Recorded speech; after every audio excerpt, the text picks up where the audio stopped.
Alright, अब हम बनाएंगे प्रोटीन रिच ऑमलेट। इंग्रेडिएंट्स हैं ऑयल, प्याज, टमाटर, करी पत्ता, हरी मिर्च, नमक, हल्दी, मिर्ची, जीरा, लौंग, जीरा पाउडर, अमूल चीज एंड ऑफ कोर्स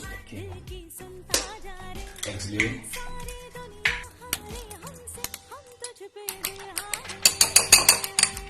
इसको डाल देंगे पैन में। Add a piece of slice